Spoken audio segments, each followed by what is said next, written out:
Liar. Everywhere. On netrootsradio.com.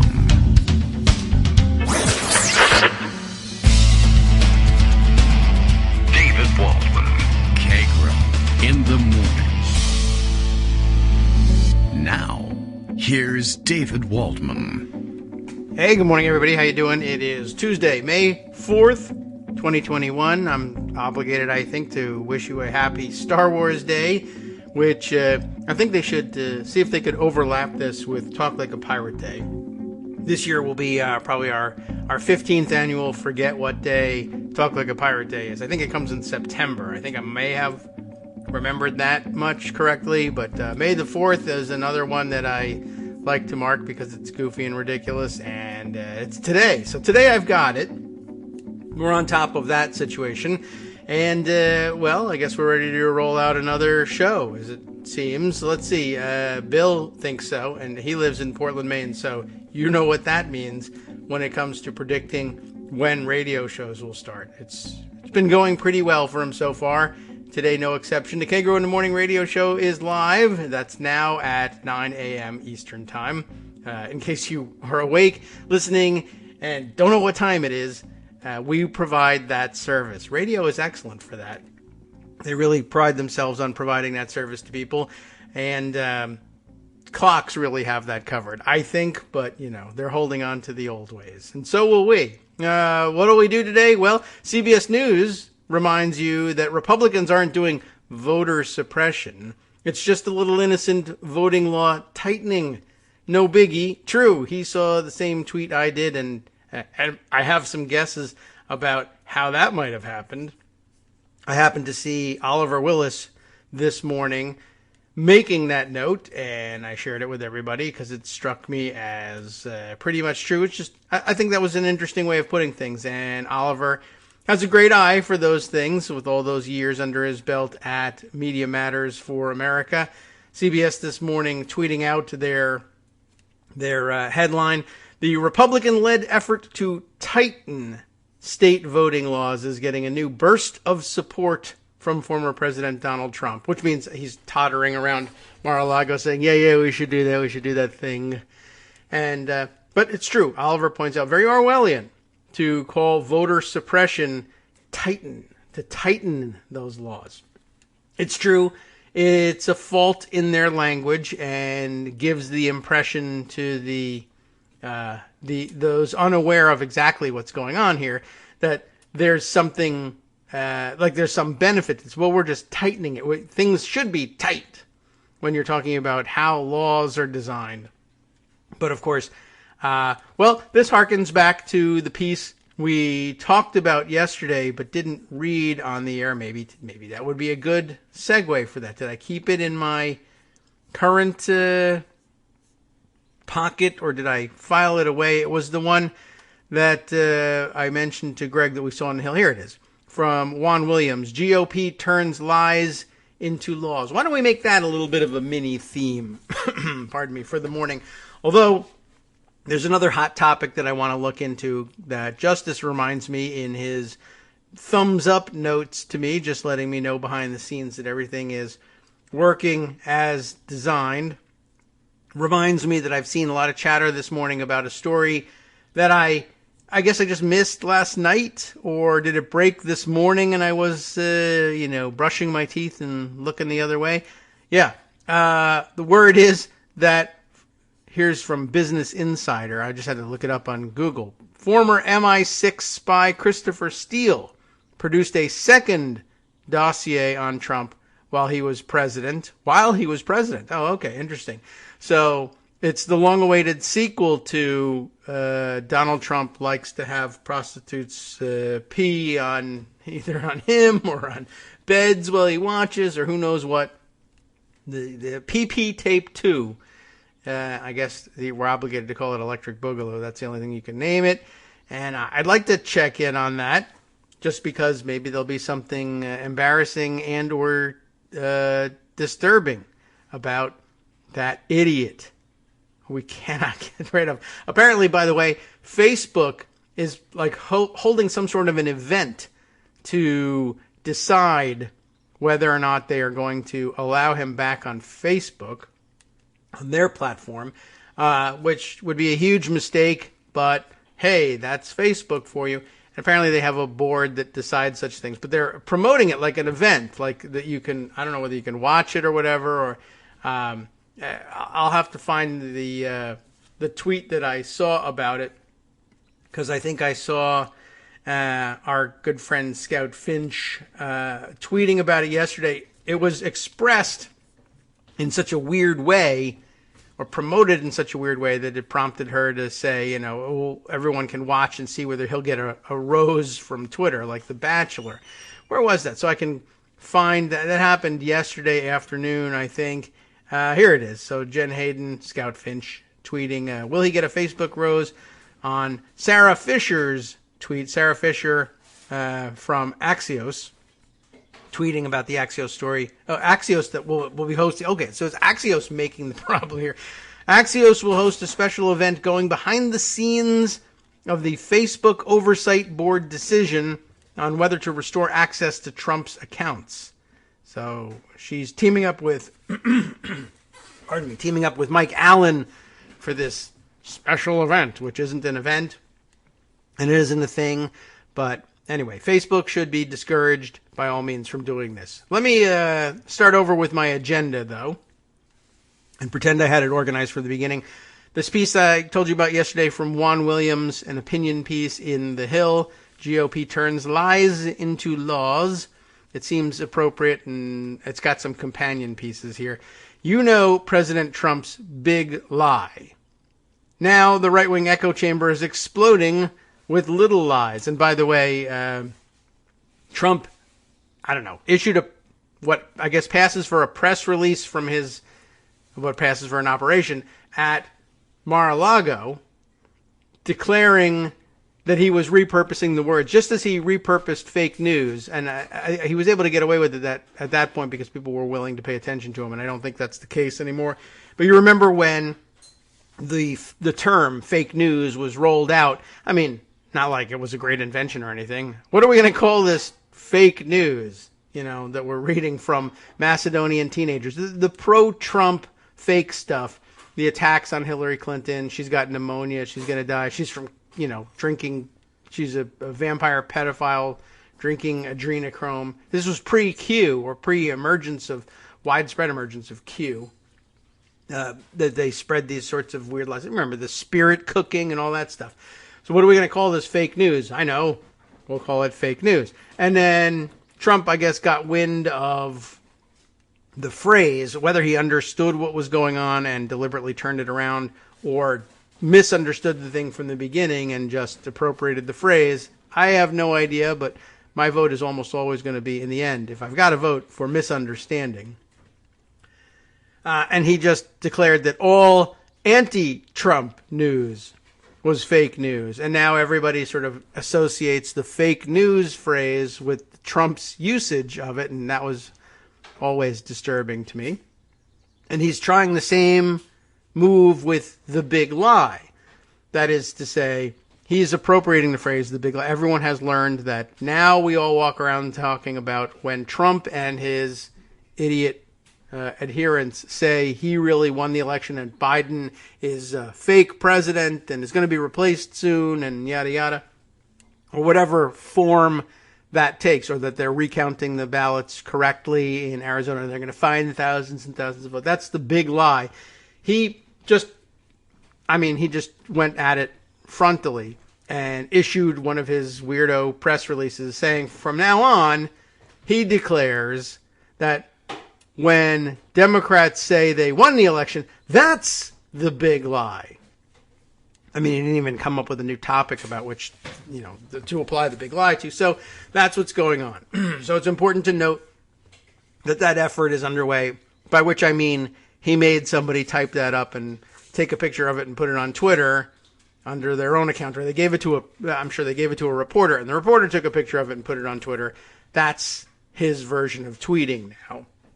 He makes someone type it and give it to reporters. Anyway, so back in the old usage of the big lie is Juan Williams. President Trump's big lie. Now you know the right-wing echo chamber is exploding with little lies. First, Conservative papers and social media erupted with bogus reports that President Biden planned to ban Americans from eating hamburgers. And that wasn't the first such instance, but it's the first one he's listing here today. Second came the lie that a picture book authored by Vice President Harris was being handed to immigrant children at the border. We documented that one. I think we're probably a day or two behind on new little lies. And then Republicans on Capitol Hill expressed outrage about a highly dubious claim. We missed this one, I think. You probably picked it up. Dubious claim that John Kerry, the former Secretary of State, was disclosing secret information to Iranians, which is what former Secretaries of State usually do, walking around during the day. I think I'll go for a walk outside. It's a beautiful day. Disclose some secret information to Iranians. Sure. Trump's big lie that the presidential election was stolen by widespread voter fraud is at the center of this constellation of endless lies. I think this is an appropriate time for a brief tea break here. Usually have this done by the time we get on air, but just felt the need to have a hot cup here close by.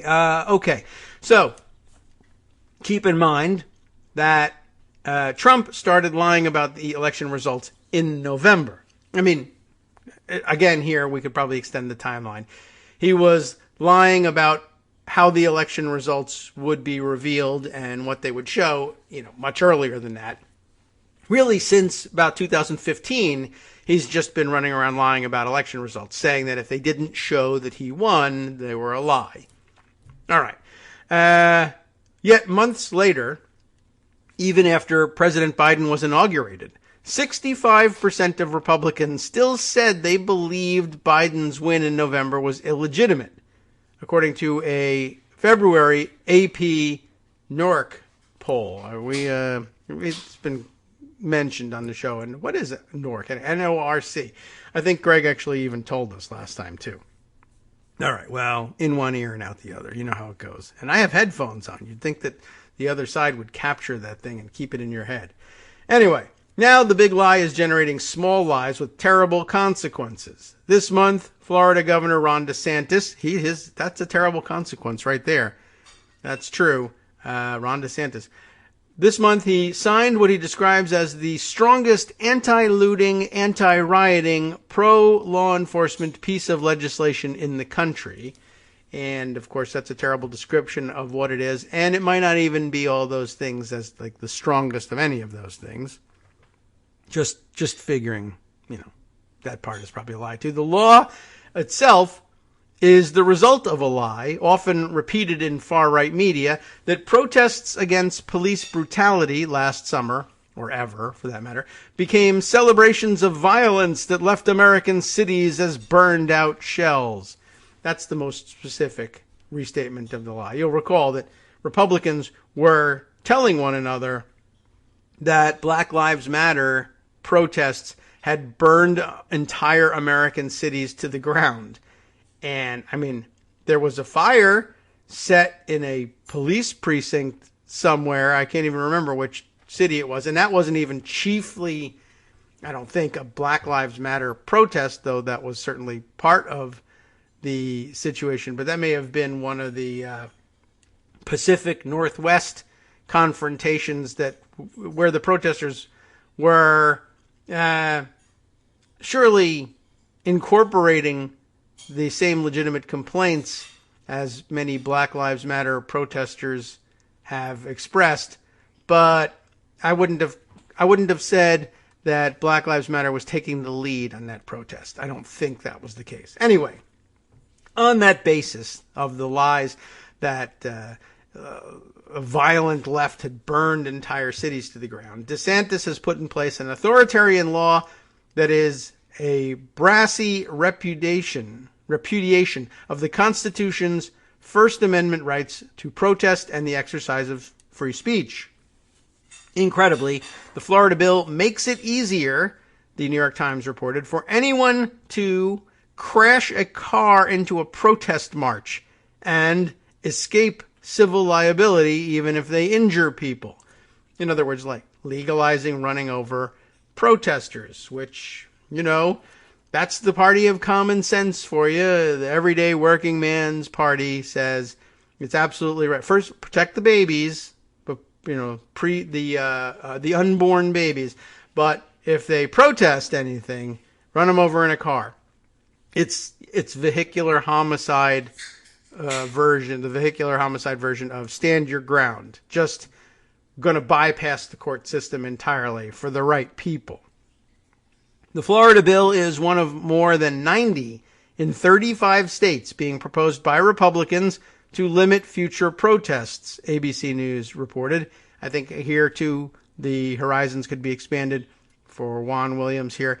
These 90 bills in 35 states being proposed by Republicans, they're being proposed by ALEC, the American Legislative Exchange Council, and given out as Xeroxed copies with blanks where the author's name should be. And if you're a Republican legislator attending the ALEC conference, you can, or even attending virtually, you can download it off their website, print it out without ever having any idea, what section of the code you are amending or what the current law is or how you even change a law. You're elected, you get to sign the thing at the top, put it in the hopper, and everybody has to run around pretending it's a bill now. Anyway, the basis of these repressive laws is, of course, theme of the piece, an outright lie. Here is the truth, according to the Washington Post. Our data suggests that 96.3% of last summer's protests involved no property damage or police injuries, and 97.7% of events, no injuries at those events, were reported among participants, bystanders, or police. The sort of thing that would make a Republican say, these protests are a hoax, it's just the flu. 99% of the people who attend them come away with no injuries or property damage whatsoever. The Post concluded that even at the 3.7% of protests that involved property damage, some of this was done by people engaging in vandalism or looting alongside the protests rather than the protesters themselves. The New York Times also reported last fall that more than 93% of the protests in the United States this summer were peaceful, according to a report by the Armed Conflict Location and Event Data Project, it's a clunky name, which monitors political upheaval worldwide. ABC News cited similar statistics last week, now nearly a year after the protests, showing that an analysis of 12,000 demonstrations in 2020 by the Crowd Counting Consortium, another clunky name, at the University of Connecticut, that's pretty clunky too, right? We should get rid of that, found 96% had no property damage, 98% had no injuries reported. The closest, and by the way, 98% had no injuries reported. And if the injuries are protesters getting hit over the head by police clubs or shot with rubber bullets, I don't know. I hope you're counting that differently. The closest that proponents of the anti-riot law can come to justifying the crackdown on legitimate protest, and they put anti-riot in, Juan Williams put anti-riot in scare quotes there. I think that's proper. The closest that these laws can come to justifying the crackdown on legitimate protest by Americans is to cite videos taken at the height of the protest showing a few buildings burning in Portland and Minneapolis. And, okay, buildings burning, that's bad. But a building fire, says, does not tell the whole story. The reality of last summer's protests is that they were overwhelmingly nonviolent. The truth is being sacrificed in a bonfire of lies. Here is an Associated Press analysis done in October of the people arrested for the limited trouble among the tens of millions of Americans who marched.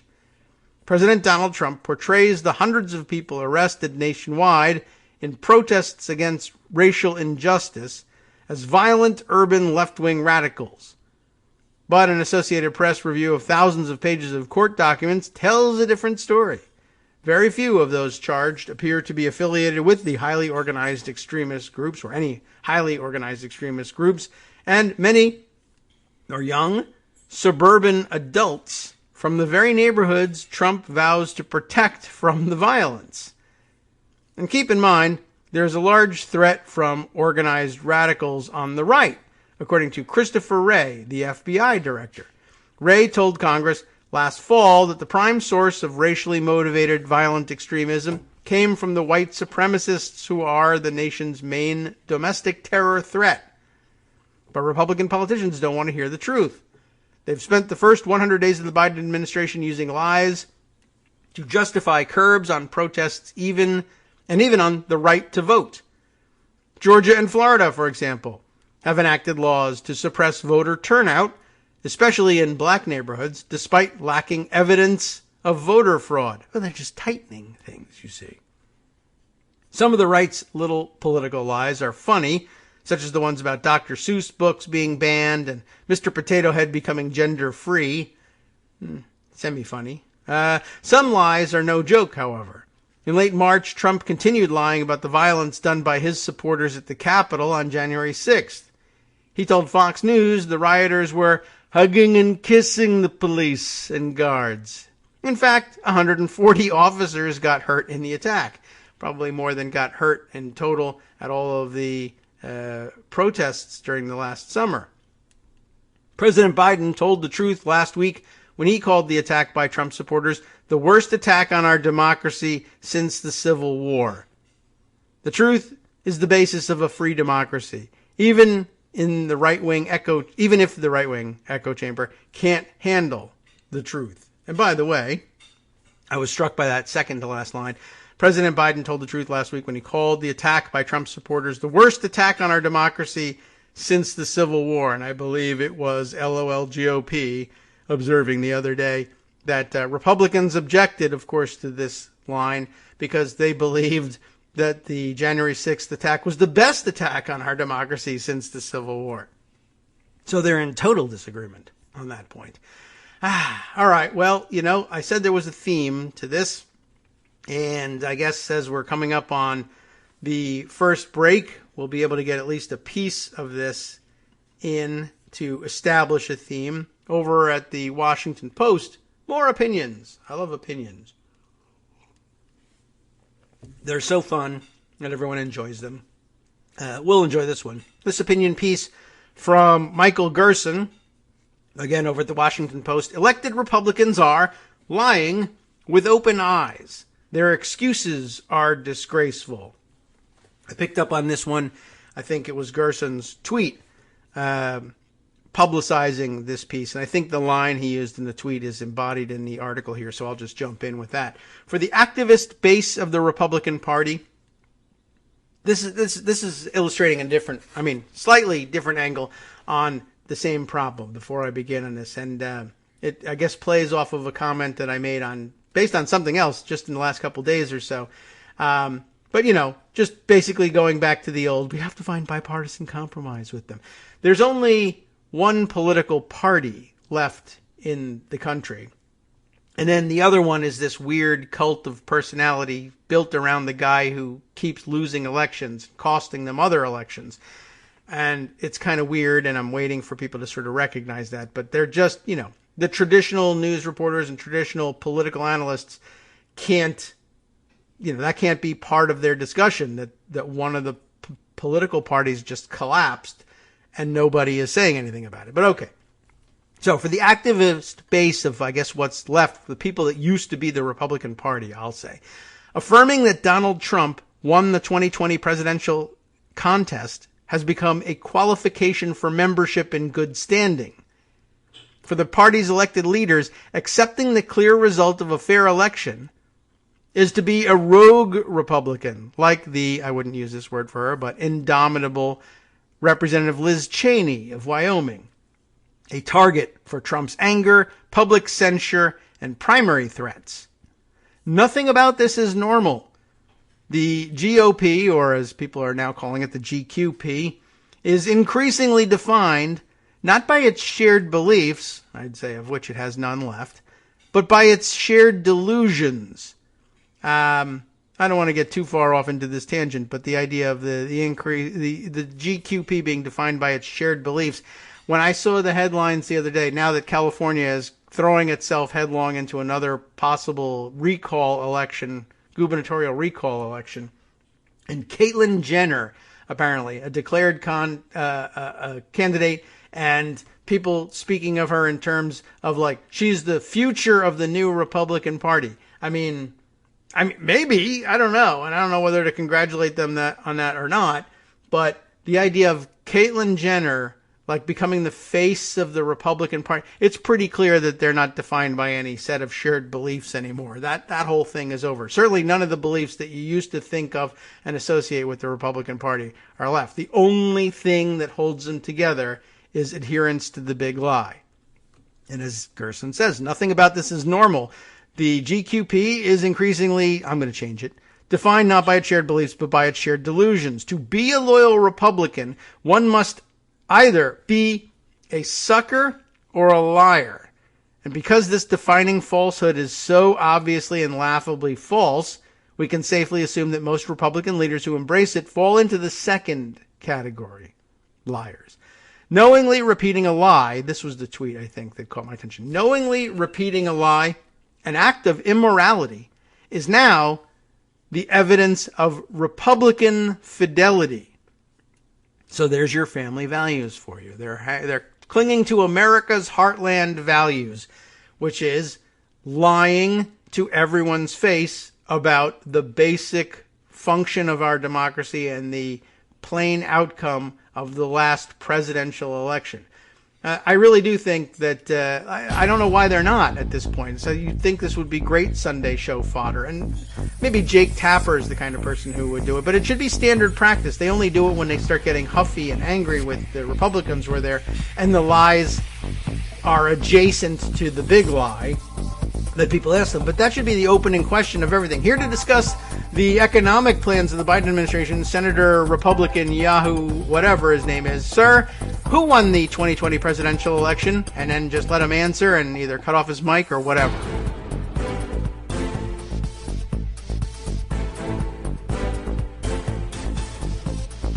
Hi, it's me, David Waldman, your host for Kagro in the Morning.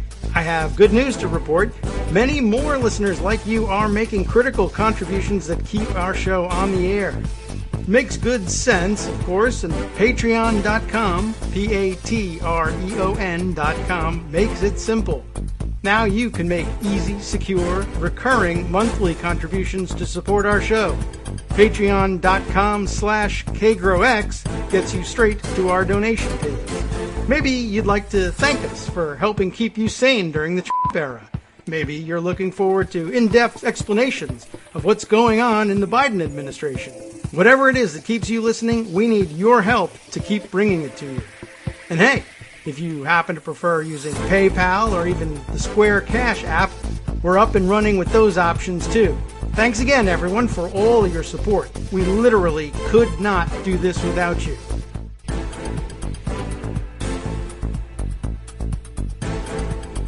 All right, welcome back now to the Kagro in the Morning Show here on Networks Radio. So, I think that would be a good approach to interviewing any Republican, bigwig or smallwig, I guess, for that matter, on one of the, especially on the Sunday shows. Just the opening question. Thank you for joining us this morning, Senator Rand Paul of Kentucky. Sir, before we get started today, I want to ask you just one opening question. Who won the presidential election in 2020? And if he doesn't say Joe Biden and that's it, then you say, okay, thank you. That was actually a qualifying question for appearing on the show. I'm sorry, we're just going to have to leave it there. And I've got another guest standing by who's actually from this planet. And remember, I mean, we're supposed to be watching these shows for political insight. If you can't answer who's the president of the United States, like, they wouldn't let you on. This would be a Jay Leno bit back in the day, right? You would walk around and ask people questions like, who won the presidential election in 2020? And if they said Donald Trump, you'd laugh at them, and everybody would say, it's so funny how dumb Americans are, except I'm an American, and I'm probably kind of dumb, and whatever. But this is fun to laugh at other people. You know, that's our pastime. And, but that was the source of big yucks for Jay Leno, which, I don't know, maybe that's a problem, just generally speaking. But anyway, you should be able to ask that question. And if there's any qualification to it, well, the president of the United States at the moment is Joe Biden, but my constituents have questions. Well, you better get with them and start answering those questions. That's probably a better use of your time than being here talking about stuff that's sophisticated and difficult, because you can't handle the very simplest political question. I don't see why my viewers would be enlightened by listening to you discuss fine points of economic policy if you don't know who the president is or who won the election. Thanks for coming by, making the effort, I guess, except really honestly, who gives a crap one way or another way that you made an effort. I mean, Joe Schmo on the street didn't make an effort to get here either, but he knows no more or less than you do. Maybe we should just have our show with that guy. Anyway, where were we with this story? Yes, the ringing truth of the piece. Knowingly repeating a lie, which is an act of immorality, is now the evidence of Republican fidelity. Can't be a Republican without being immoral enough to repeat this lie knowingly. This kind of determined mendacity requires rolling out the big guns. They love guns, so this will be great. Said the prophet Isaiah, "Woe unto them that call evil good and good evil." I think on May the 4th you have to say it as evil. Moral clarity against lying is sometimes made harder by our loose interpretations, or loose applications of the term, when public figures disagree with you in their analyses of tax policy, and things you're supposed to be discussing on a Sunday show, right? Tax policy or welfare spending or Social Security reform. They're generally not lying, although sometimes they do lie about the facts involved or underlying their positions, but they're generally not lying. They're disagreeing. When it's revealed that someone was previously wrong about an issue, even on a grave matter of national security, it doesn't mean necessarily, I would add, that he or she was lying all along. It means that person was wrong. I get the point. To preserve the meaning of words, said Senator Daniel Patrick Moynihan of New York, of course, in case you're, a Zoomer and you don't know, is you're not responsible for things that happened before your birth. I learned that on Twitter today. The younger crowd saying, it's ridiculous to ask us these questions about things that happened before we were born, because no one records that stuff, I guess. Anyway, to preserve the meaning of words, Moynihan said, is the first responsibility of liberalism. That, of course, in the classic sense of a liberal education or a liberal approach to politics, that is one which allows for, debate and decision-making by the populace. Precisely because principled disagreement is essential in a democracy, we can't attribute every difference to deception. This form of false witness is a tool of polarization and a method of dehumanization. It's important to keep perspective about the stakes of any given lie.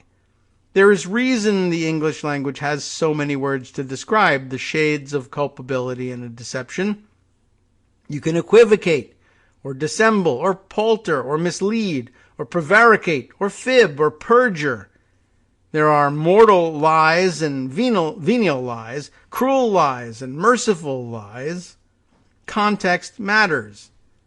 Speaking of perjury, almost any GQP response to charges of deception will eventually include the words Bill Clinton. In a time of rampant whataboutism, Republicans often point out that Clinton was a spectacular liar defended by his party. What they fail to acknowledge is that many Democrats criticized his lying under oath even as they opposed his impeachment. Clinton was not insisting his supporters share in his immorality to show their loyalty, though that might have had some appeal when it came to other human failures. The context for Trump's lies has been particularly damning. When Trump falsely asserted that Barack Obama was born in Africa and thus illegitimate as president, it was permission for racism. When he claimed he saw Muslims in New Jersey celebrating on September 11th, 2001, it was a vicious lie to feed a prejudice. But the lie of a stolen election is the foundational falsehood of a political worldview. Believing it requires Trump's followers to affirm the existence of a nationwide plot against him and his supporters, a plot led by ruthless Democrats and traitorous Republicans, and ignored or endorsed by useless courts and a complicit media. The claim's plausibility is not the point. Does it really make sense that Attorney General William P. Barr, who found no evidence of election fraud that could have changed the result, was in on the plot? Were the conservative judges Trump appointed himself, who dismissed his rubbish lawsuits, really out to get him? Such considerations don't seem to matter. In the 1930s and 40s, was it plausible that the democratic leaders of Weimar Germany had stabbed their own country in the back and betrayed its people? Or was that an international or that an international conspiracy of powerful Jews was controlling world events? Trump's lie is not the moral equivalent of fascist propaganda. I don't know. I might disagree with that one. But it serves the same political function. A founding lie is intended to remove followers from the messy world of facts and evidence. It is designed to replace critical judgment with personal loyalty. It is supposed to encourage distrust of every source of social authority opposed to the leader's shifting will. The people who accepted this political mythology and stormed the Capitol were not lying about their views. They seemed quite sincere. And who knows what Trump really thinks? When a congenital liar surrounds himself with sycophantic liars, he can easily lose radio contact with reality. No, it is the elected Republicans who are lying with open eyes out of fear or cynicism who have the most to atone for. With the health of U.S. democracy at stake, their excuses are disgraceful. I think it's pretty good and sums up the point pretty well. In fact, there's more theme available about this. As I recall, it's now reminding me that there's more like this in the hopper here in Pocket, and maybe I can string a couple of them together. This one works, but this might be the one that flows most directly out of this piece, borrowed from Amanda Marcotte, writing in Salon. Hold on a minute as I dismiss the notifications from their editors, etc. Whataboutism. Remember, that was just mentioned in Gerson's piece. Whataboutism, the last refuge for Republicans, is, you'll never believe it, it's on the rise. Unable to defend their own views, conservatives are turning to whataboutism to deflect criticism. This is not something new, but this offers us a continuation on this morning's theme. Republicans are horrible for democracy and are a bunch of liars. I think we can all agree on that. It makes for a good theme. Over a year ago, and in violation of my own good advice, I got caught up in a Facebook argument with a Republican relative about Donald Trump. Oh my, poor you. I don't remember what the topic was, and it hardly matters now, since the past 4 years was just a constant churn of Trump doing terrible stuff and his defensive voters constantly grasping for dumb excuses for why the terrible stuff wasn't actually all that terrible. What I do remember, however, is that at one point I linked the Washington Post's daily counter of Trump's false statements. He was up to over a dozen a day by then, and demanded an explanation of why she would support such a liar. I'm not proud of myself, as noted. She retorted with something along the lines of, oh, like Elizabeth Warren has never told a lie. Okay, so now you see it in action. Now, Senator Elizabeth Warren is an honest politician and well rated by PolitiFact, but all politicians have succumbed to the urge to massage the truth a time or two. And certainly I couldn't prove on the spot that Warren had a spotless record. But what was really preposterous was my relative's underlying assumption. If Warren had ever fudged the truth, then all criticism of Trump was rendered null and void. We've all seen that, right? And it's this tendency to compare two unequal things that provided Trump and his supporters a blank check to have no standards at all, because, after all, the other side was hardly perfect. It's whataboutism, the common term for a version of the, the tu quoque fallacy. Do I even have that Is that Latin? I must have this. This one, not something I study, Latin, or these terms of debate, so we'll hope we got it close to right. The definition explained here, offered up by Rational Wiki, explains that whataboutism is a diversionary tactic to shift the focus off of an issue and avoid having to directly address it by twisting criticism back onto the critic, and in doing so, revealing the original critic's hypocrisy. You know, we've all seen this play before. As my interchange with my relative shows, in conservative hands, whataboutism often results in a comparison of egregious sins of the right to slight or even imaginary ones on the left. Not that there aren't plenty that you could come up with, but they love I think that actually entertains them to compare them to ones that they know there's a chance that you might know were a complete fabrication. I think they enjoy doing that.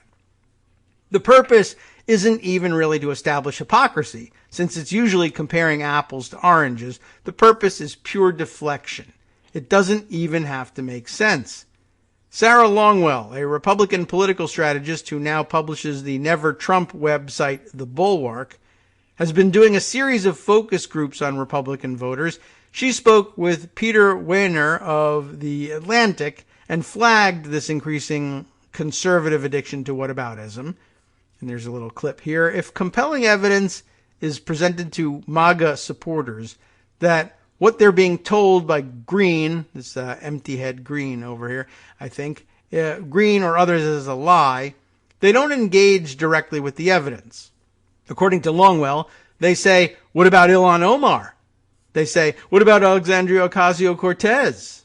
Or AOC for short, obviously. As Longwell puts it, they've got these things down, which is, whatever you just showed me about Marjorie Taylor Greene is irrelevant because Ilhan Omar, because AOC. And I know lots about that, and I can tell you all about it. Some focus group participants report that they like how Greene, quote, speaks her mind. I think that's the quote, but I think they just should have put the quotes just around mind, quite honestly. It would have been a lot more efficient. As with my relative's false Warren versus Trump gambit, a notable factor here is how the whataboutism is comparing apples to oranges. Ilhan Omar, AOC, the rest of them are nothing like Marjorie Taylor Greene. They aren't conspiracy theorists, racists, or trolls who stop congressional business for no good reason. This isn't just a logical fallacy, but it's a half-baked one that falls apart under even the slightest scrutiny. But the point of it isn't to make sense. It's to fill the discourse with noise so that they don't have to answer for or even think about the deep immorality of supporting Taylor Greene. Once you're tuned into it, the reliance on whataboutism by conservatives, especially right-wing pundits, is evident everywhere. Just this week, I collected a number of examples. Of course, it would have been last week. But on Fox News, Juan Williams, hey, here he is again. There's another theme. We weren't even planning on this one.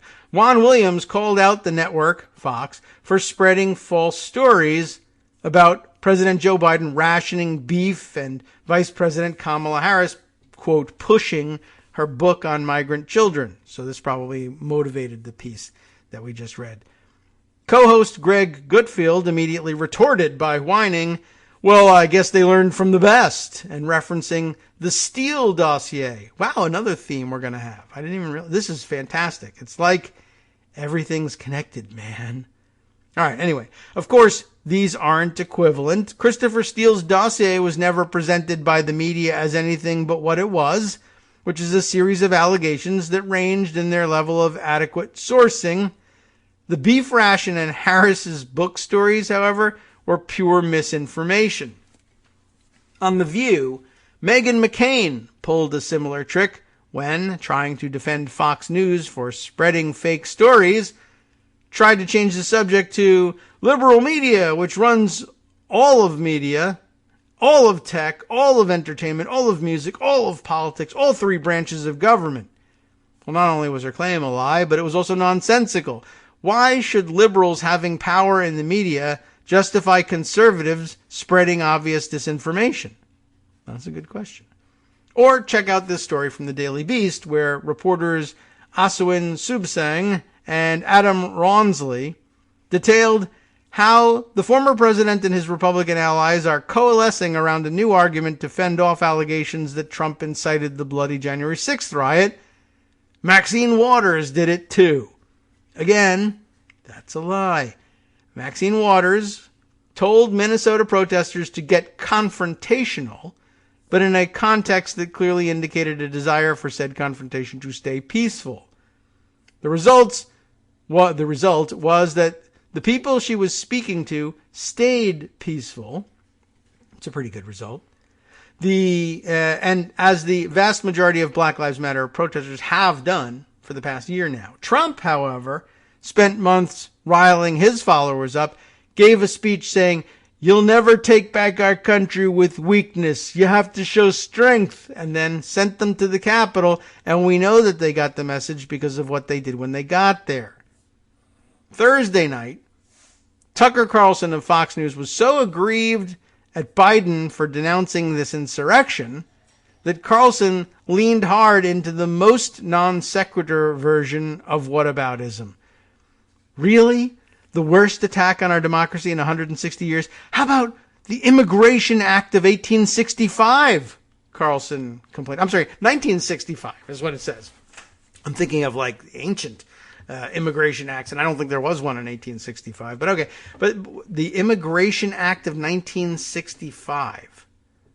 That's his whataboutism attack for the worst attack on our democracy in 160 years. They could have said, well, what about World War II when the Nazis said they would wipe us out? Or what about, I don't know, anything. The Civil War.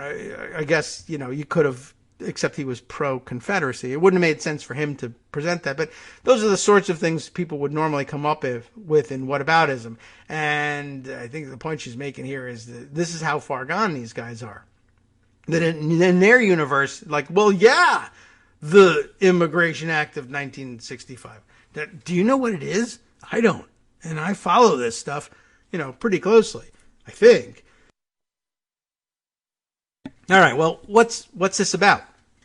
White nationalists hate the 1965 bill because it basically banned racial discrimination in immigration. Even by Carlson's low standards of what constitutes logic, arguing that being anti-racist is less democratic than trying to overthrow a free and fair election is a joke. Perhaps the most dangerous way that the right-wing addiction to whataboutism manifests is in the way it's employed after every story about cops killing black people in incidents that should not have been deadly.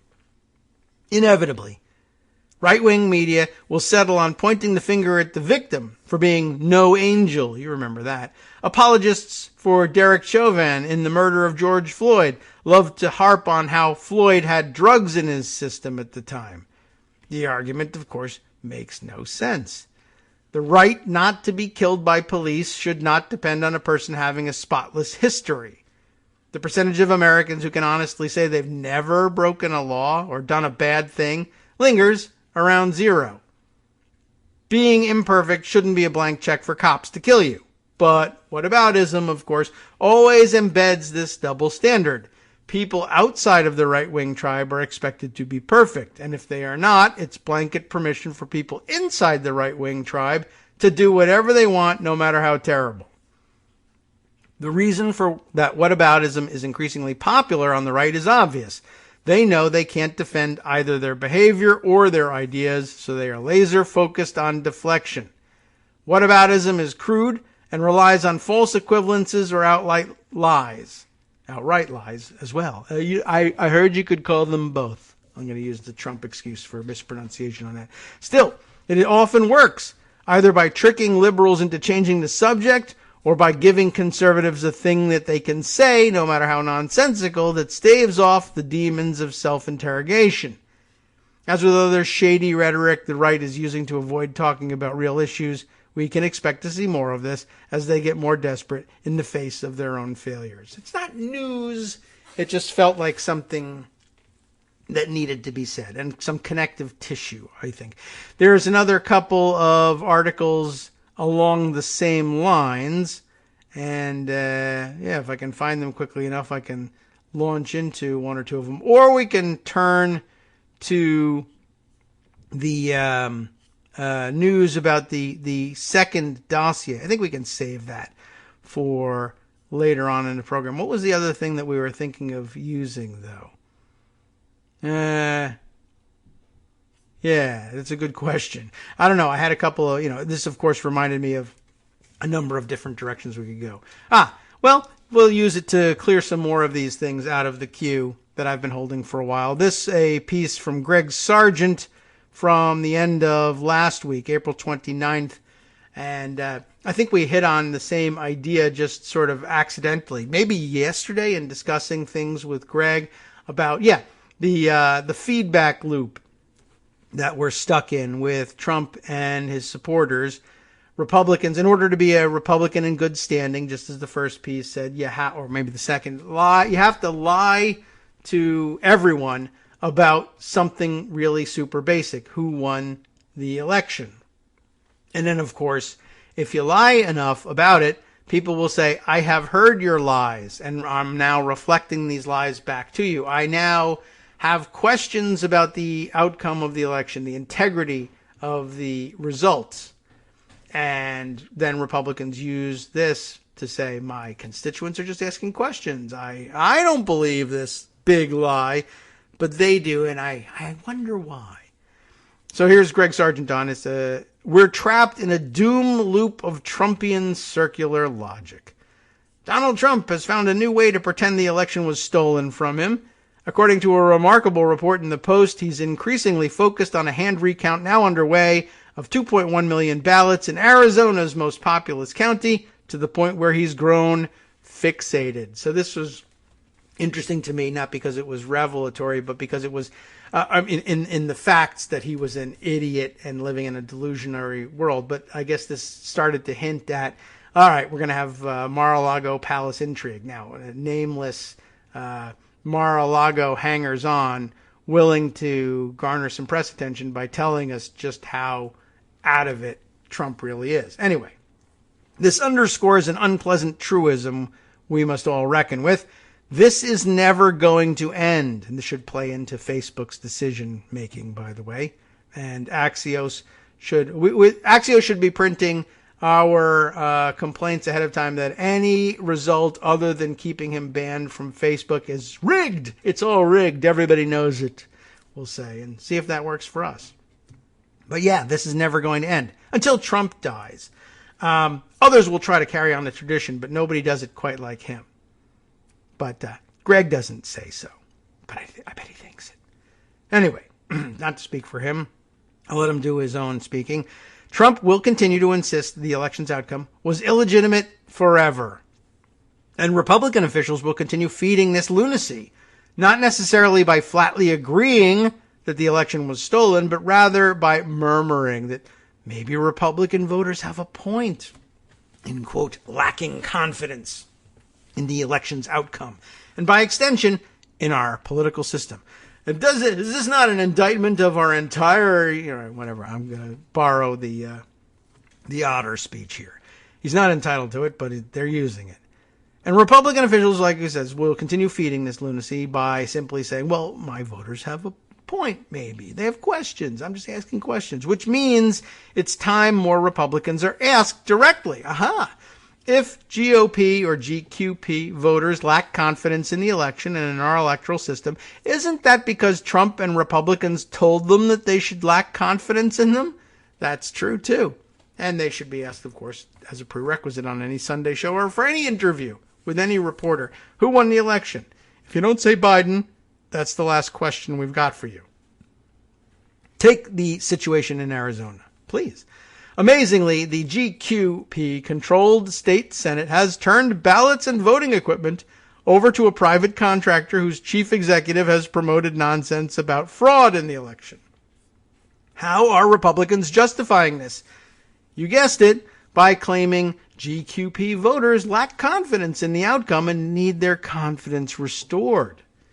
As Karen Fann, the top Republican in the Arizona Senate, put it, when you've got half the people who do not trust the electoral system anymore, rightly or wrongly, it's wrongly, and they have questions, who is responsible for answering these questions? Well, you are. And the answer is it was counted right, and we lost. But that's what fans said last Tuesday to KTAR News in Arizona. This has been the sole thing, to get answers, so that if we have any problems, we can fix them.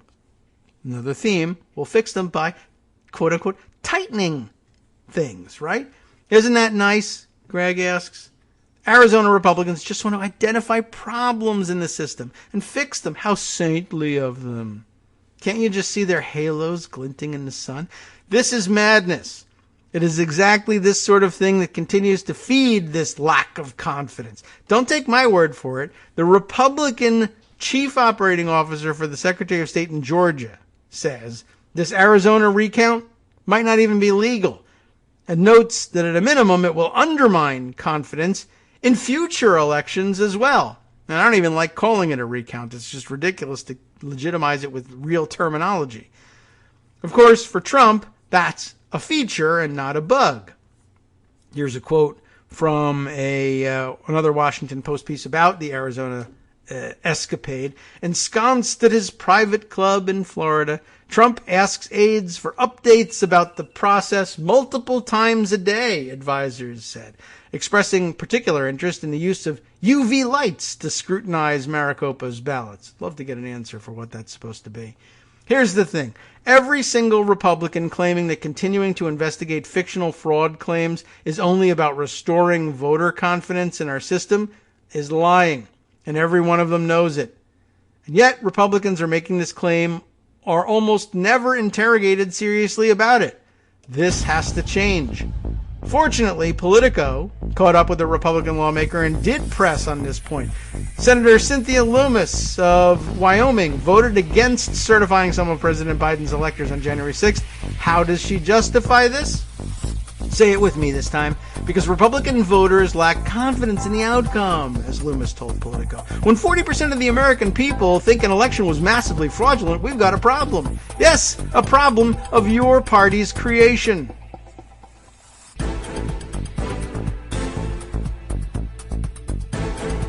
All right, welcome back now to the Kagro in the Morning Show here on Networks Radio. We left off right in the middle of Greg Sargent's piece here, but with a highlight line asking Senator Lummis. Did you say Lummis or Loomis? I don't know. Lummis, another senator more or less unknown to me, although I recognize the name. When, giving the excuse, well, when 40% of the American people think an election was massively fraudulent, we've got a problem. And yes, of course, you're the one that keeps telling them that it was massively fraudulent, and that's why they think so. Politico's Eugene Daniels then asked her about this niggling little detail. I pressed Lummis, it says, on that point, that Trump's false claims of mass voter fraud were the reasons his supporters believed that. Well, it probably was an overreaction, Lummis added. I do not believe that the fraud that did occur would have changed the election. So, of course, that's her outright. Well, there was fraud. It wouldn't change the election. I'm not crazy. But there was fraud, but it wouldn't have changed things. But because I know that there was some fraud, which apparently really there wasn't very much of, and where it did occur, it very often we're finding through the court records anyway, the people being convicted of voter fraud are being convicted of having cast fraudulent ballots in favor of Trump. But of course they'll never mention that. But I mean, I almost don't even bother with expecting them to mention that. But yeah, so I'm not crazy. There was some fraud, and other people just think maybe there was more, and I'm not positive there wasn't more, so I'll conduct the inquiry. You see the problem here? Lummis does admit there's no actual basis for saying that there was fraud that would have made a difference, but she continues falsely saying there was some fraud, and she continues to justify her January 6th vote, casting doubt on the results by claiming she's representing her constituents' doubts. Yet doing this, of course, only continues feeding those very same doubts. I'm going to pause here for just a second, and we'll get political science-y on this for just a second. I know there are competing theories about what duties representatives of the elected representatives owe their constituents.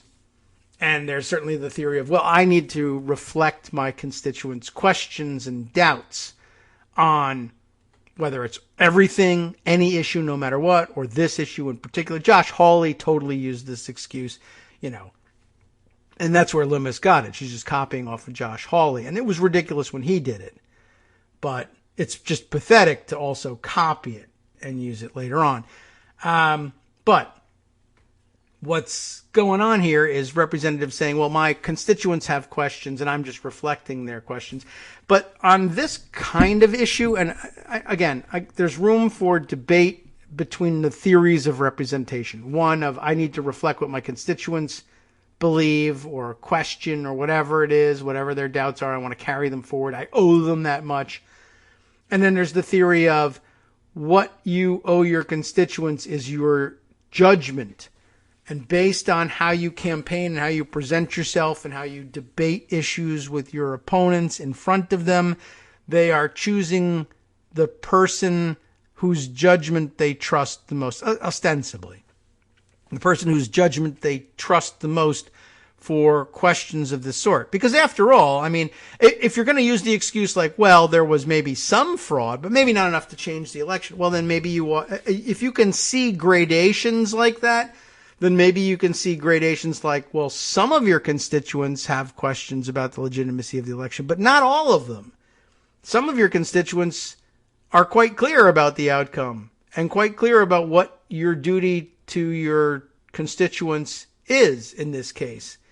And it's to apply your judgment, especially on a thing like this, where you're talking about the constitutional role assigned to you in essentially, if not certifying isn't the right word, but in closing the books on things and in officially accepting the conclusions of the vote count.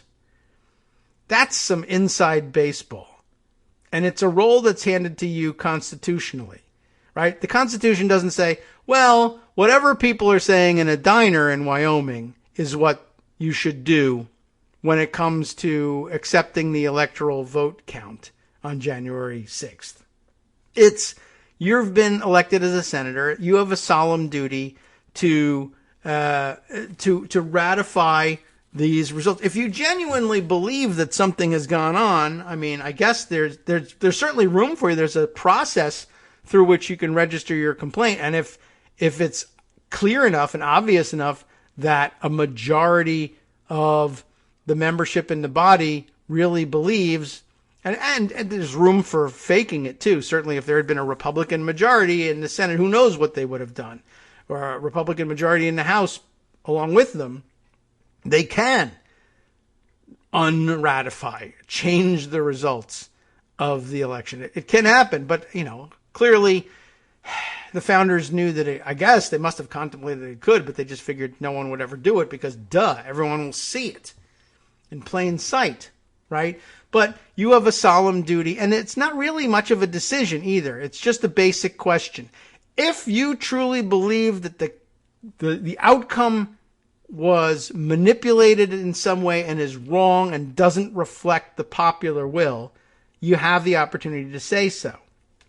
If you really believe that even if you use her stupid excuse of, well, there might have been some fraud. I don't want to say there was no fraud because that makes, people who said that there was fraud wrong, and they're my constituents and I don't want to offend them. So maybe there was some fraud, but not enough to change the outcome of the election. Then there's only one way to vote.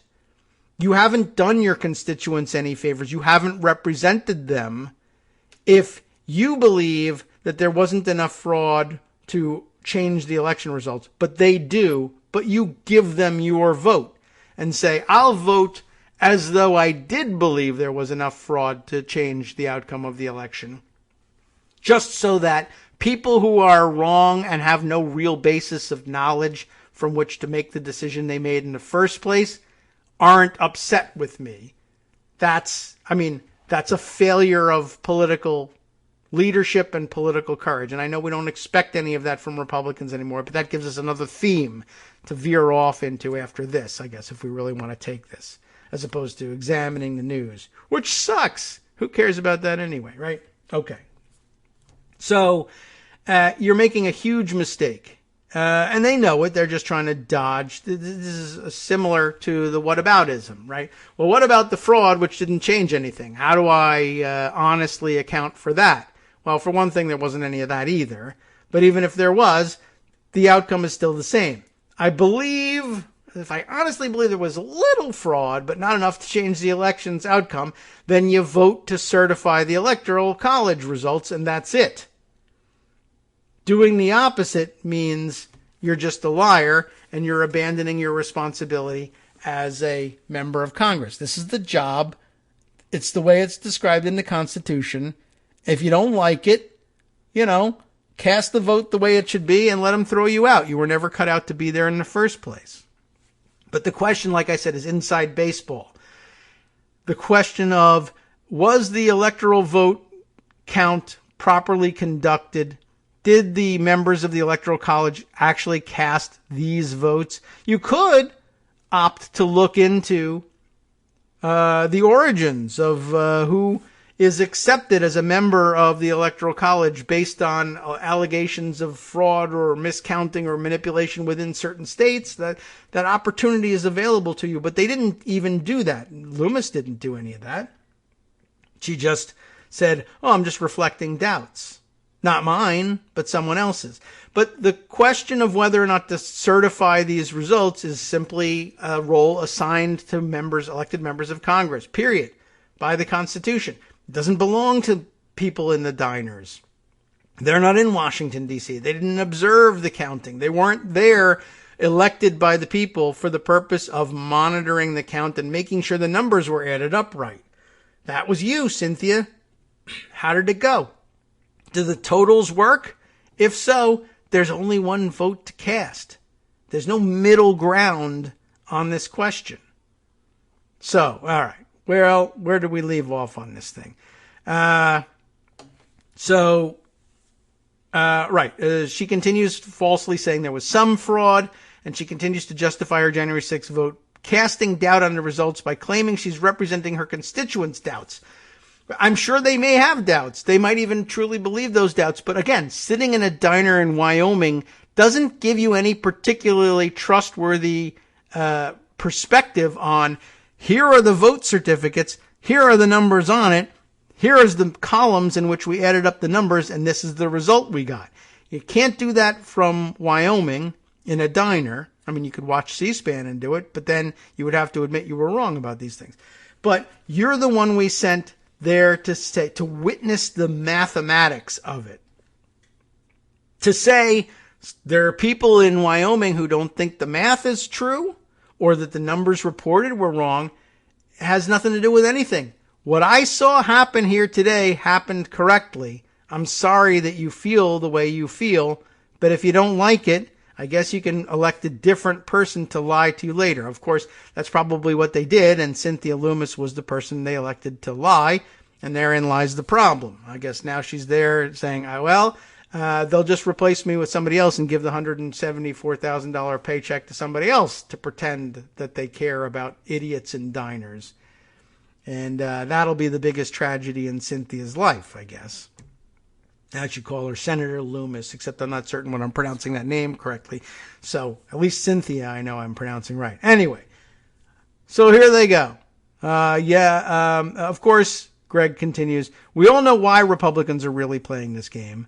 The claim that voters lack confidence in the results is widely being used to explain why Republicans must pursue more restrictions on voting, tightening, all over the country, supposedly to restore that confidence, which of course is a non sequitur because they're just saying, you elected the wrong electors, or the numbers aren't right, or millions and millions of people voted who weren't entitled to vote even though we couldn't find any evidence of them. And now we want to look harder at the evidence that doesn't exist. That's the big problem. But this is a justification and not a reason. And it's a self-reinforcing one. As long as Republicans continue to believe voter suppression is in their interests, they will continue justifying it with this confidence canard. This doom loop of circular logic will continue, and Trump will keep feeding it. We don't have to allow that. Republicans should be pressed on this mercilessly with an eye toward breaking that doom loop. This nonsense just has to end.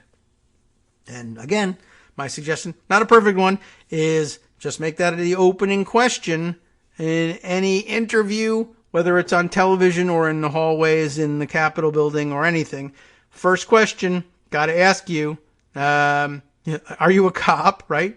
Or do you believe, who won the 2020 election?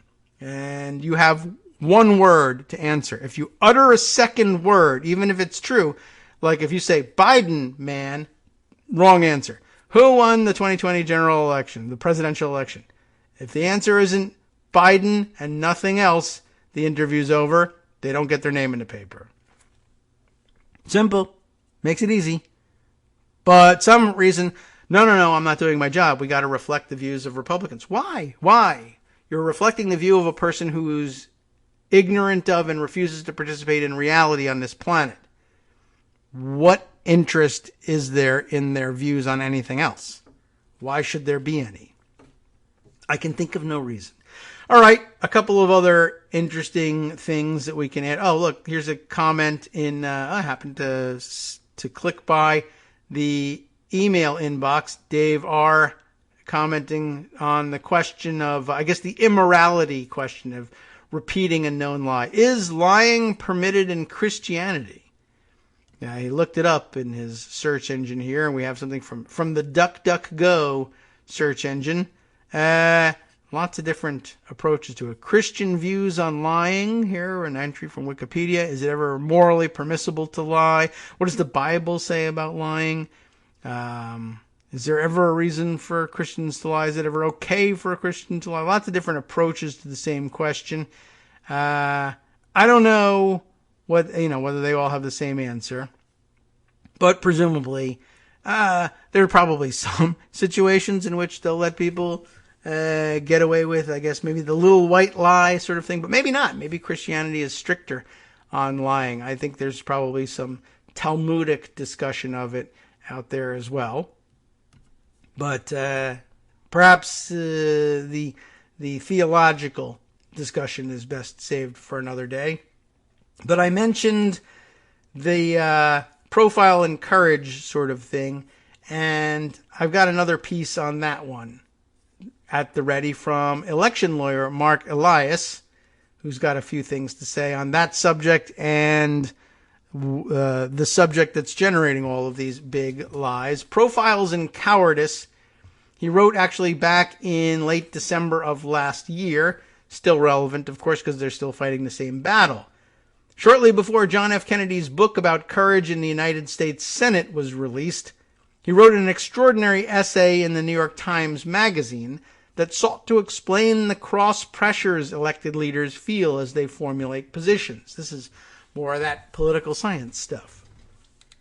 If Profiles in Courage sought to demonstrate what political courage is, Kennedy's essay offered insights into why some politicians display courage while others do not.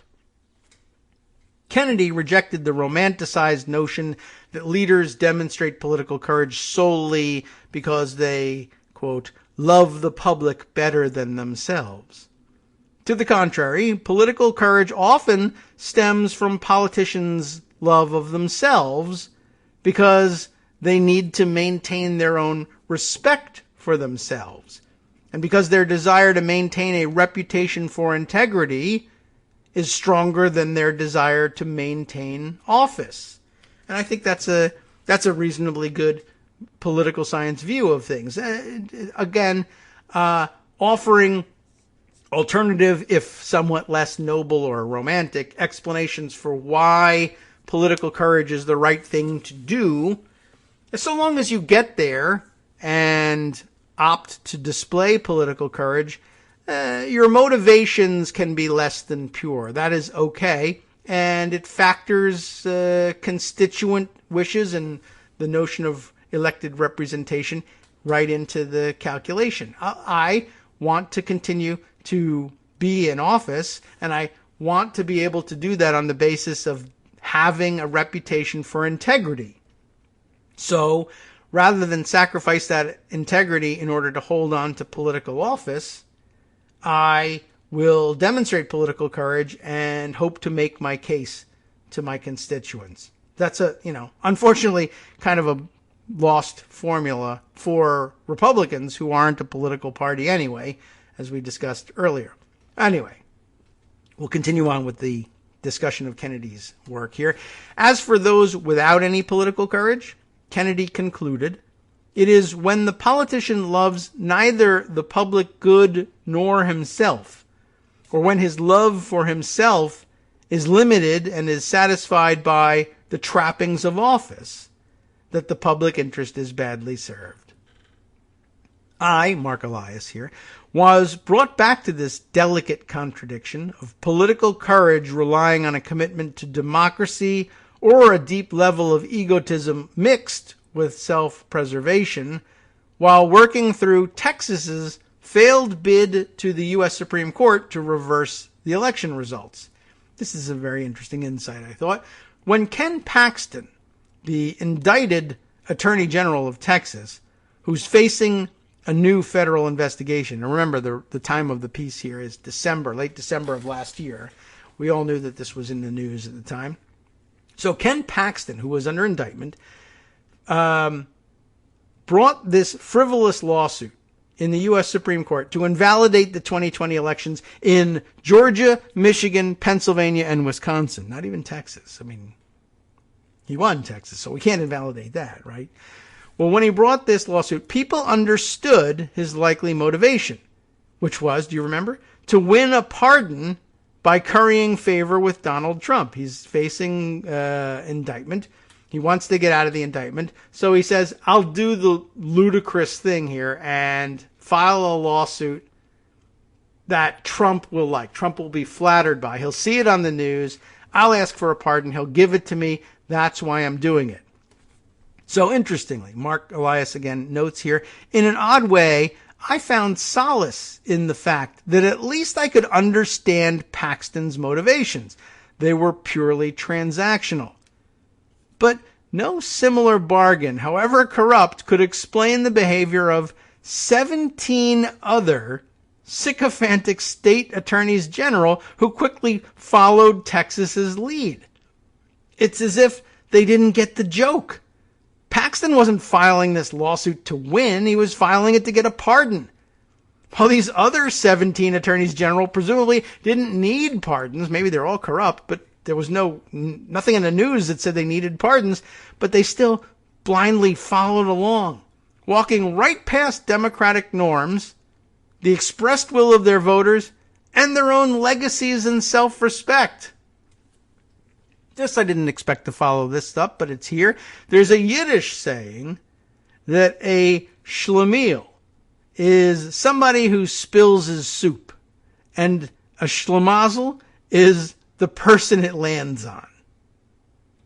In this lawsuit, Paxton was the schlemiel, spills the soup. The other 17 AGs, definitely the schlemazel. Even worse than all this were the 126 Republican members of Congress who then added their names to this same effort, the suit. The 17 attorneys general could maybe claim that they were participating in this farce as their state's chief lawyers. I'm just asking questions. My constituents have doubts. We don't know why, but they do. And I need to reflect that, even if I don't think it's going anywhere. Maybe that could be an excuse. The 126 Republican members of Congress were, like court jesters, just there to bow and scrape in front of dear leader for his amusement. So, I mean, you see how it gets worse and worse. Paxton was just kidding. I'm only filing the suit so that I can try and get myself a pardon. It didn't work. 17 attorneys general in other states said, yeah, this is a good solid suit. They weren't looking for any pardons. They thought, I'm going to put my name on this because it makes sense. And they didn't really think that. But they thought, I'll curry favor with Trump too. Maybe I'll be able to run for governor of my state next because he'll endorse me because I did this thing for him. There was a transactional thing there. They could take action, however stupid, in front of a court because they're a state attorney general. The 126 members of Congress, they're not attorneys general. They're not, in many cases, not attorneys at all. But even if they are attorneys and members of Congress, they aren't going to show up in court and make an argument. They can't sign on to the brief.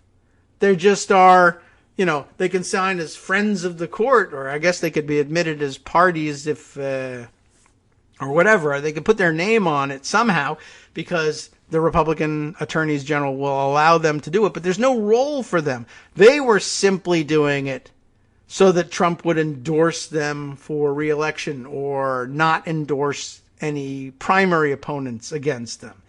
Just to bow and scrape in front of dear leader for his amusement. And he was on his way out. He had lost the election. He wasn't going to hold any power. And they were still doing it. If life were a movie, he continues, the Republicans' humiliating display of self-loathing would end with a Republican politician boldly standing up to the president and showing political courage. But this is not a movie, and Republican leaders failed us on the national stage.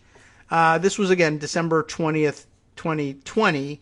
So we hadn't yet seen exactly what would happen, say, with, well, 1, the insurrection, 2, the impeachment that followed, and 3, the stance, in number 2 and going further on. And I really hope that this is about, I was going to say about Liz Cheney, who I really hope is standing in number 2 at all times. But, Mitt Romney and a few others who displayed some political courage in voting guilty in the impeachment trial. Not that it had any real impact, but I guess the Liz Cheney thing is the movie ending that he's thinking of. But what's going to happen is it's going to be one of those depressing, dark movies where a Republican stands up to the president and shows political courage and then gets thrown out of the party for it. Although, again, this is the second time they've attempted to throw her out of the party. And the first time they balked, and I don't know that it isn't going to happen again the second time. Anyway, however, he continues on, we saw a few glimpses of the type of political courage Kennedy described from 2 other groups. So we'll talk about them here because it's here. It's written. It's ready for us. First, were judges. Most judges care enormously about their reputations for integrity. They're used to being called Your Honor and have people stand up when they enter and exit the room. This means something. I mean, there's some real symbolism to and political science behind this too, I will add, right? Their desire to be perceived as independent guardians of the law was powerful motivation to stand up for democracy against the buffoonery that Rudy Giuliani, Sidney Powell, and others displayed in their courtrooms. It means something when people have to stand when you come in the room. I mean, I'm sure that there are plenty of Republicans, increasingly, who just dismiss that whole part of it. It's the trappings of office. They should stand for me because I'm a rich white guy. Whatever. But most judges, probably not. The second group were the local election workers and officials who took pride in the work that they did and the elections they ran, as opposed to the loonies that have been hired by cyber ninjas for this supposed audit in Maricopa County. They were not willing to disparage their efforts and their communities simply to please a defeated candidate. They had too much pride for that. They are the real heroes of this election. Some will suggest that there were some high-profile Republican leaders who showed courage, while a few members of Congress, for example, recognized that Joe Biden was the president-elect when he was in fact the president-elect. That's not courage. That's merely accepting reality. Maybe that covers Liz Cheney. And while their colleagues were trying to disenfranchise millions, they largely stayed silent. Their inaction will forever be etched in the national memory, although I suggest it will be flushed pretty quickly. May already be happening. It would be wrong to say that this perverse lack of political courage is solely a symptom of Trumpism, and that the Republican Party will somehow revert back to the party of Lincoln at noon on January 20th. It won't. It didn't. And we would be naive to think so. This isn't even in the context of January 6th. That must have really thrown them for a loop. We will continue to see an anti-democratic agenda leveraged through regressive policies, tactics, and other craven acts. Those of us who care about democracy can no longer afford to rely on the type of political courage Kennedy described in 1955. Maybe it doesn't even exist. We must go further to display our own political courage by proposing and implementing new solutions to tackle these grave problems and not allow what Martin Luther King Jr. called the appalling silence of the good people to take hold without repercussions. If instead we ignore the cowardice of these political leaders for another 2 to 4 years, we too will have failed to love both the public good and ourselves. Hi everybody, it's me, David. Let's change things up from the old fundraising pitch for just a minute and talk instead about how you can be a part of our show. If you've got a smartphone or any other electronic recording device, why not sit down and record a segment for us? Read us an important article and give us your take. Read one of your own original essays, or even just give us your commentary on something you'd like to share that's important to you. Then send the file to me at kagrox@gmail.com and I'll try and work it into the show. Short segments, a few minutes in length, are easiest to fit in. And of course, I can't always guarantee that I'll be able to play everything, but if you've ever shouted at your radio or TV about something you wish was being covered, here's your chance to change that. Make the show your own. Send your submissions to me at kagrox@gmail.com.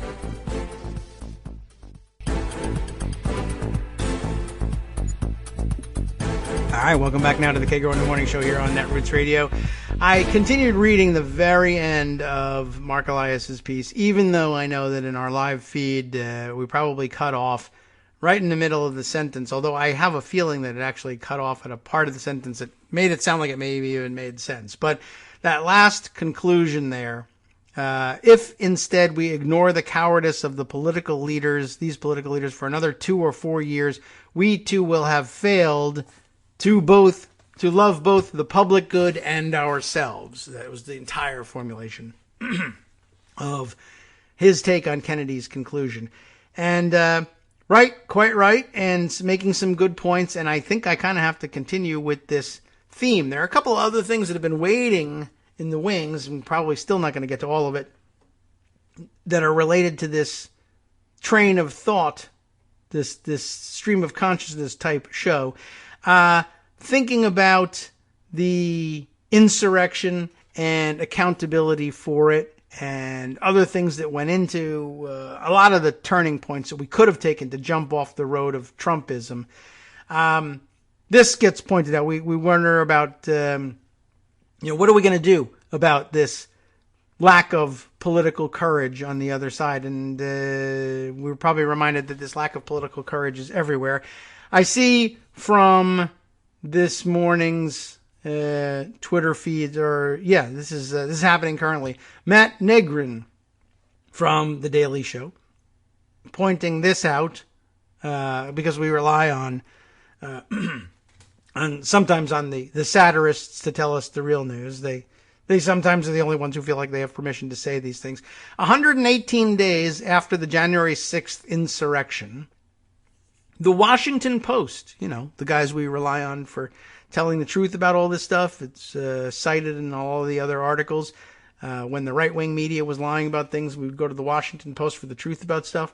Well, at the moment, the Washington Post is currently promoting Josh Hawley's book in a live stream from their site, as if he hasn't spent months pushing the biggest lie in American history. And remember, he had a book deal, and one of the publishers was like, we can't give this guy a book deal. He was out there raising fists and saluting the insurrectionists in the middle of lying his ass off in an attempt to end the country. And instead, a right-wing publisher picked it up.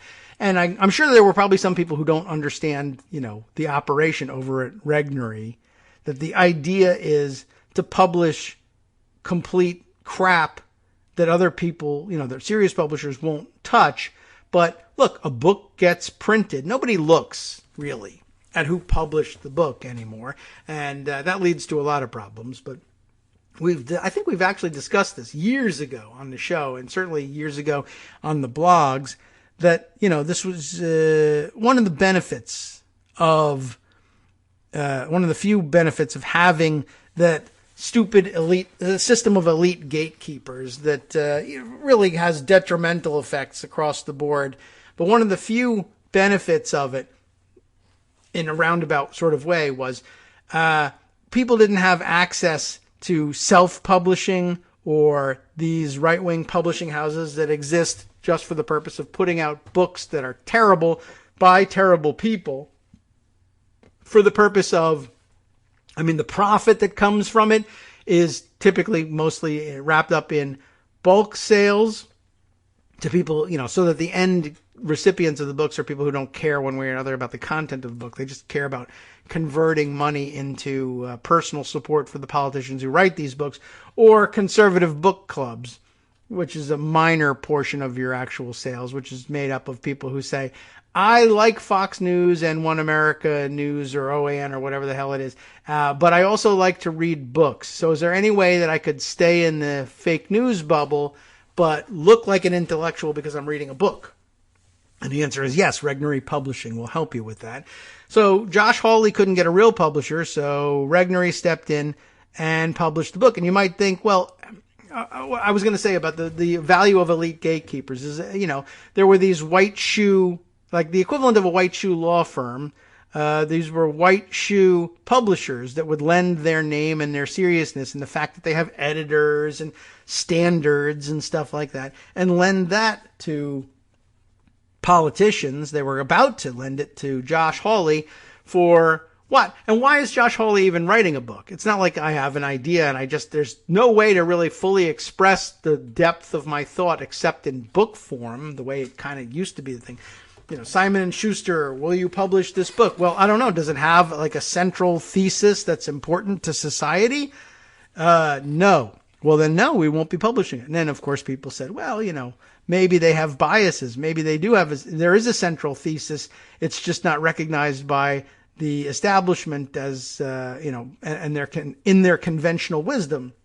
And so we don't want a bunch of rich white guys deciding what a very diverse populace consumes in terms of serious political thought or crap political thought, I guess. And, that was one of the things, tearing down the walls, tearing down the barriers. We're democratizing things by opening them up.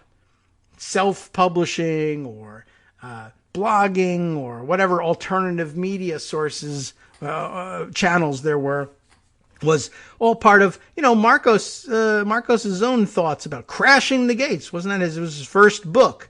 Like, these elite gatekeepers were keeping the diverse forces at work in our country from expressing themselves and being heard on the same level and on these same platforms. And maybe we could bypass these platforms if they wouldn't share them with us. But by the same token, you now have Josh Hawley able to bypass these things. Why was it important to write a book? Why is it still important to write a book? There are two different reasons, two different approaches to things, but a lot of traditional media gatekeeping can be bypassed if you have a book to promote. And one of the reasons for doing that, well, one, it's a news hook, like the book is for sale or it's being published. So we'll talk to the author today about that thing. But more than that, it was an aid to the bookers and these shows to have a hook, a reason why this person is here. This or that issue is under discussion today, and this person is the author of a book that at least tangentially touches on this, and they are now expected to have expert opinion to add on this. After all, they're the author of a book, maybe even a best-selling book. But that meant something, that editors at a white shoe firm somewhere had said, there's a central thesis of value well expressed. We will publish this book. We believe we can make money, in the olden days when information was disseminated this way, we believe we can make money selling this book because the power of its thesis and of its expression will motivate consumers to part with their dollars for the pleasure and privilege of being able to read, understand, and carry forward this important thesis. Now, of course, my cat is writing a book. My dressage horse has a book. Josh Hawley has a book. And, of course, you can fake having a book, self-publish it or publish it through one of these stupid, we only publish crap publishing houses. But it looks the same. It looks like on the shelf. There it is. And they put it in where Barnes and Noble, are now available on Amazon. Thanks a lot, Amazon, for becoming the world's biggest bookstore. They're all available on the same basis. And so it looks like a white shoe firm did it. And it looks like we now assume, hey, it's in hardcover. Someone edited this thing. Someone serious edited this thing. Someone serious thought that they could make money on the seriousness of what's being offered in here. But all of that is gone. It's been hollowed out. And it's just a rubber stamp that you put on a book. Now, presidential candidates or potential presidential candidates write a book because that's how you look like a serious candidate. I am so effing deep that I have these huge ideas that can't even be expressed in the endless debates in the Senate. I'm going to write a central thematic thesis. I don't know how far back the thing goes, but I guess to continue on the theme, profiles in courage. Like, that was a big hook for Kennedy. The country didn't know him. He was a relative newcomer, but he had written this book that was like, it resonated. Wow, this is a deep central political thesis and some real serious political science thought. Josh Hawley writes a book that, Mr. Potato Head is under threat, and Dr. Seuss and American values and it's all garbage and tripe, and published by the Tripe Publishing House, but it looks like a book. So I'm a young senator with a book that a bunch of people are willing to say is important and interesting, even when it's not. And who cares? So we'll put them on the air. And now we can put them there. Here is the screenshot from the Washington Post. Senator Josh Hawley. Now, that's reason enough to be on a live stream. You've bought the book jacket by making this guy the senator, right? But he also he's listed author of The Tyranny of Big Tech. So there he is on there as an author. That's a news hook to put him on there. So there you go.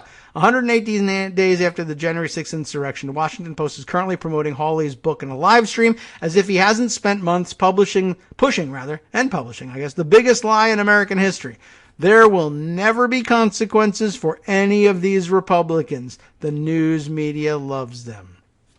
Big news in the Washington Post today, his publisher dropped him. And a BS publisher has picked him up, and they're like, same difference. We're going to put him on the air just as if a real publishing outfit with real editors that really value their reputation for integrity, only publishing books that matter. No, it's not there, but we're going to pretend like it was a real publishing house. Now, I guess, part of that was weakened by the fact that Simon & Schuster, just like everybody else or any other what used to be White Shoe Publishing House, now publishes garbage on the regular, but not this kind of garbage, but, light garbage that just doesn't matter for anything. So maybe their interest in preserving their reputation is gone too. I don't know. I felt like that was an interesting continuation of the theme here. Let's see what other, there are a couple other interesting items along these lines. Let's see. I'm going to thumb through what's here and see if there's really more that we want to share. I mean, this is a somewhat related, and I kind of want to clear this one out of the queue here. But in the last couple of days, I guess along the lines of the whataboutism arguments and the profiles in courage and encouraging the big lie and all of that, Ted Cruz, Ted Cruz sucks, and what are you going to do? But he did a quiet part out loud sort of thing in declaring the other day. Do I have a direct connection to his comments? I have, the links to reactions to reports on it. Let me see. I have 2 tweets from the time. But anyway, he had declared, here we are, I guess back to the news here. I'll start off with Christopher Mims' tweet. He's a columnist of the Wall Street Journal on Ted Cruz, saying Ted Cruz says he'll no longer accept woke corporate money from the likes of Coca-Cola and Boeing. And this is the clip from the Wall Street Journal article in which he makes this point. This is the point in the drama when Republicans usually shrug their shoulders, call these companies job creators, and start to cut their taxes. But not this time. This time, we won't look the other way on Coca-Cola's $12 billion in back taxes owed. And I think this is, this is from Ted Cruz's own opinion column in the Wall Street Journal.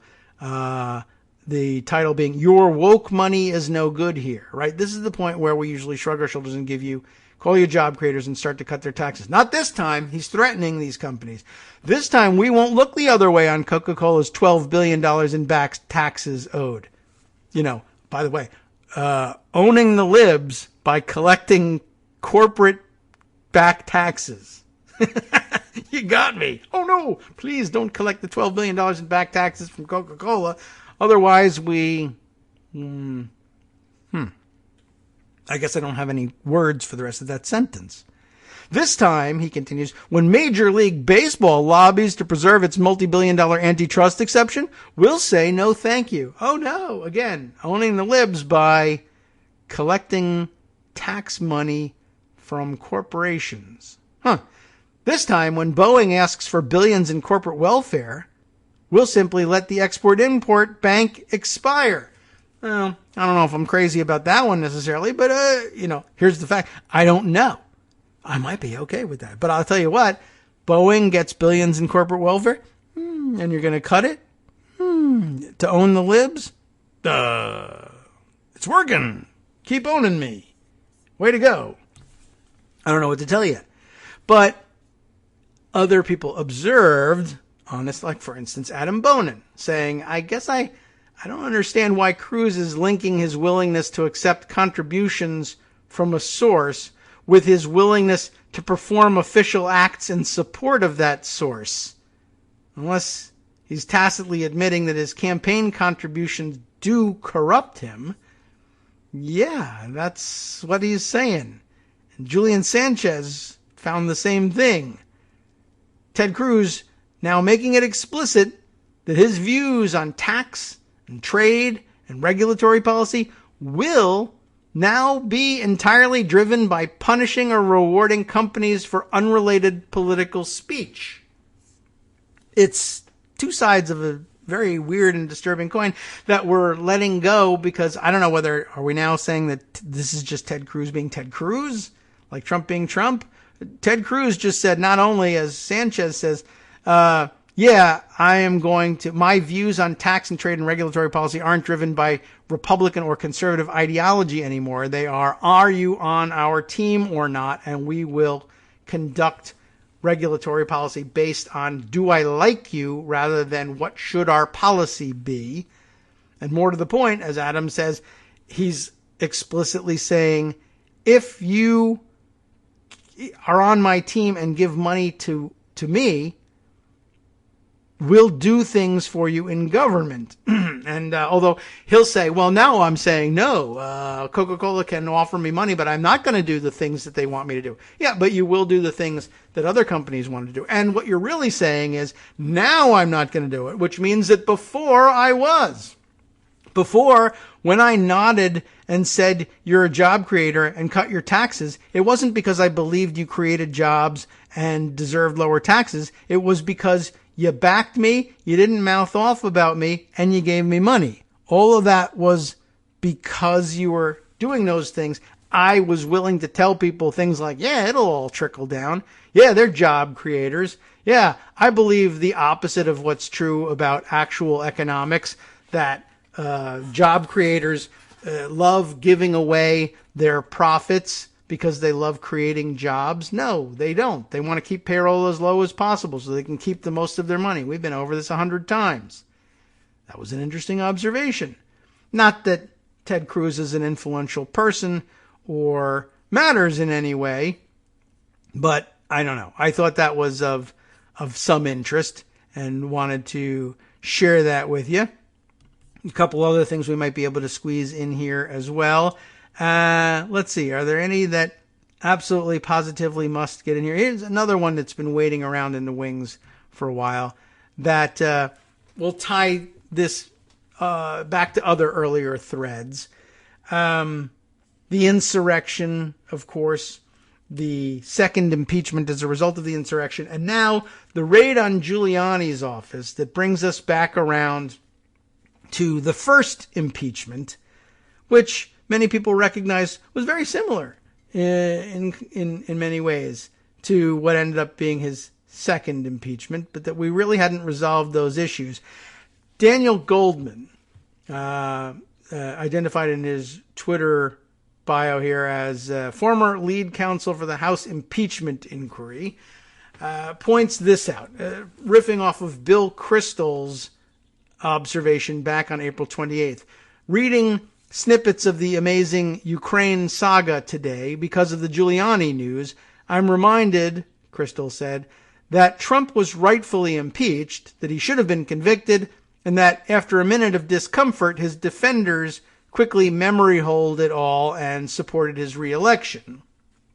Which I guess is to be expected from this, what says it's a political party but has no unifying thesis behind it, just like the books that they publish. But Daniel Goldman making this important observation, I think, even if it is somewhat one-off. Don't forget, he says about this, that a pervasive rationale for not removing him, right? Republicans, why did you vote in the face of all this evidence not to convict Donald Trump? I mean, this is damn near treason at this point, right? Ted Cruz, here we'll relate it to the previous story and make a thread out of it. Ted Cruz, in his attempt to own the libs, says, I'm going to collect back taxes from corporations because they're too woke. Ha! That'll show them. Because everybody, something. I don't know what. But what he's saying here is, I have no principles. I never did.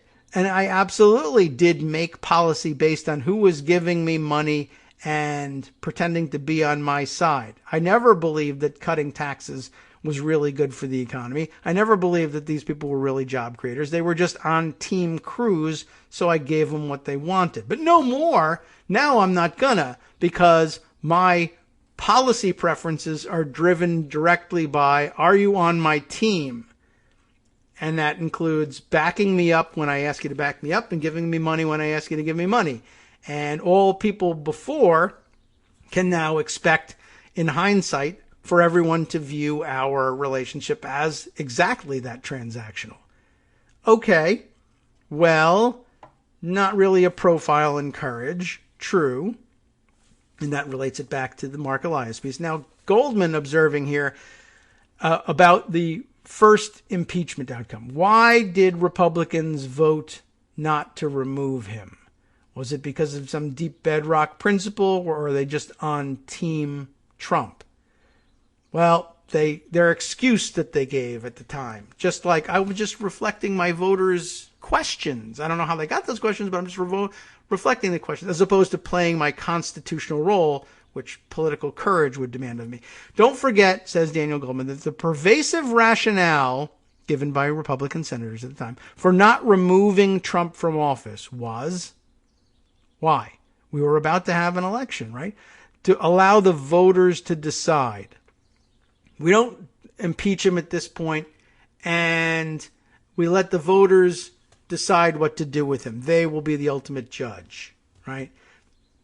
Don't remove him from office. We'll allow the voters to decide, which they did, right?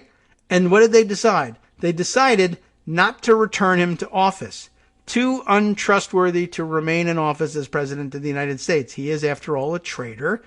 As I liked to put it at the time, a real live electric chair level traitor to the country. Like a, I don't know what. I was going to say the Rosenbergs, but except that they probably didn't deserve to get what they got. But the country decided back at the day that, that's what we did with those sorts of traitors. And he's done the same sort of thing.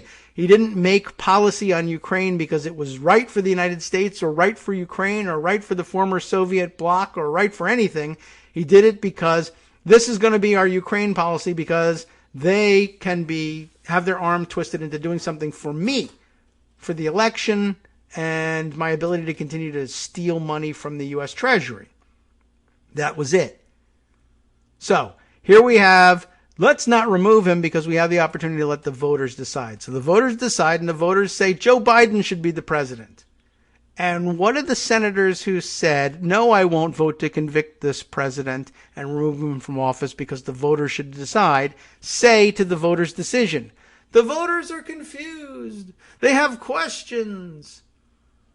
They allowed the voters to decide, only to have Trump then incite an insurrection to overthrow that decision by the voters.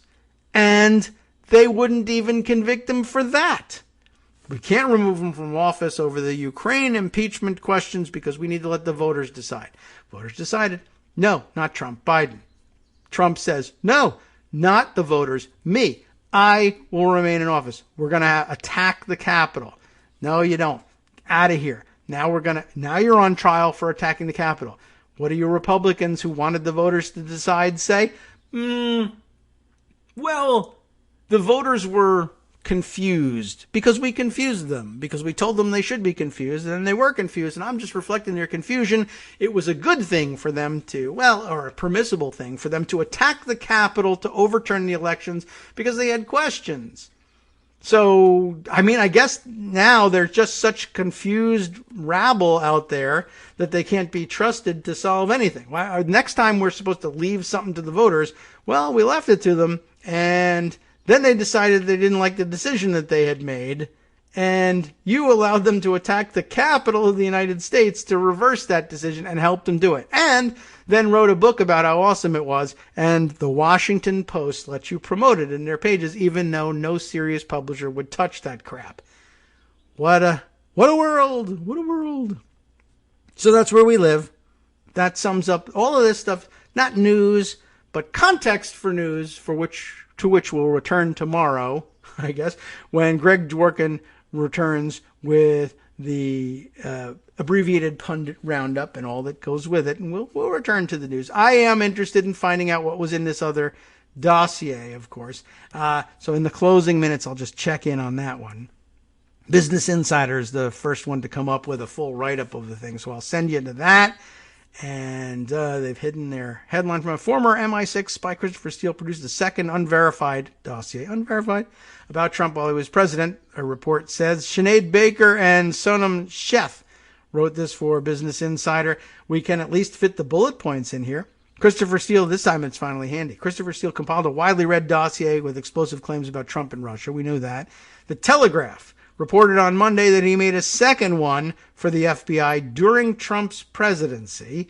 The second document was said to contain further claims of Russian meddling and, yes, sex tapes. Let's all say it. And then, of course, the last bullet point is dedicated to see more stories on Insider's business page. Let's see what they got here. If I can do it real quick before handing things over to Justice Putnam for his show. I'm sure he'll be covering this stuff. Stay tuned for that. But I'm not positive. Anyway, let's see. Lots of contacts between the campaign and Russia, of course. The document also contained claims that Russia had incriminating material on Trump, including a tape of him engaging in sexual activities with prostitutes in a Moscow hotel in 2013. None of those details have been corroborated. I guess that's the first one. Robert Mueller deals with the thing. The Telegraph, now citing unnamed sources, says that there's a second one covering the entirety of Trump's presidency somehow, from January 2017 to 2021. The report said the dossier contains raw intelligence that makes further claims of Russian meddling in U.S. elections and also references claims regarding the existence of further sex tapes. The outlet said the second dossier relied on different sources from the first one, but didn't say who those sources were. An insider was unable to reach the FBI for comment and has contacted Trump's office for comment, about which they'll get nothing or certainly nothing useful. Just like this particular article. Where's the juice? Let's have some good stuff. Well, maybe it's available in another source. Maybe that source is available to Justice Putnam. I don't know, but we'll tell you what he's got on tap for you, and this time we have lots of time to do it, just at the start of the music. Well, first of all, GOP insurgency says Liz Cheney's distractions about the elections not being stolen have sparked new calls to force her out. What else have we got? Nazi swastikas scrawled across an Oregon Holocaust memorial as Jewish American Heritage Month begins. Good timing, I guess, right? The airlines have referred 1,300 unruly passenger reports to the FAA. I did see that apparently a spike in unruly passengers despite a drop in the overall number of passengers. That's kind of troubling. And here we go. Christopher Steele has produced the second raw data file on Donald Trump for the FBI during Trump's time in office. We'll all listen in and see if he found any details in time to make onto his show. What about internationally? The UN Rights Committee expressed concerns about police-related racial violence in Belgium. And a Pakistani journalists group vows to fight for press freedom. Always a question mark in Pakistan and so many places around the world. All right, time now for Justice Putnam to take it away with the West Coast Cookbook and Speakeasy. And I guess we should all listen in if we want to know what's in the new P-tape. Is there more information? Stay tuned and find out. Networksradio.com. Or just P and tape it. You have been listening to Kagro in the Morning with David Waldman. All right, time to wrap it up here. Oh, somebody has just asked me, wait, if Trump won in 2020, he can't run for a third term in 2024, can he? That might be something he used against him. But that, of course, Steve Siddick asked me that question, relies on his interpretation of the Constitution. He accepts that document, right? See you tomorrow.